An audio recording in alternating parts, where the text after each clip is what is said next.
আর্থিক সংক্রান্ত লেনদেনকে নিয়ে আমবাসায় শনিবার রাতভর দুই পক্ষের মধ্যে সংঘর্ষ হয়। জানা যায়, আমবাসা মোটর স্ট্যান্ড কমিটির পুরাতন কমিটি ও নতুন কমিটির মধ্যে বাকবিতণ্ডা এবং রাতভর সংঘর্ষ চলে। এর পরিপ্রেক্ষিতে রবিবার আমবাসা মোটর স্ট্যান্ডে বিএমএস এর ধলাই জেলা কমিটির উদ্যোগে এক সাংবাদিক সম্মেলনের আয়োজন করা হয়। ধলাই জেলা কমিটির সভাপতি বলেন, সন্তোষ দে নামে ব্যক্তি 7 থেকে 8 লক্ষ টাকার ঘোটালা করেছে আমবাসা মোটর স্ট্যান্ড থেকে। এমনকি শ্রমিকদের টাকা ও আত্মসাৎ করেছে সন্তোষ সহ তার বাহিনী।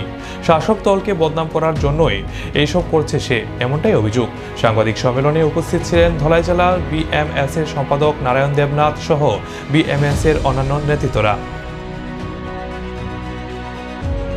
একটা বিশৃঙ্খলা একটা ঘটনা ঘটেছে, পরিকল্পিতভাবে ঘটনা ঘটিয়েছে।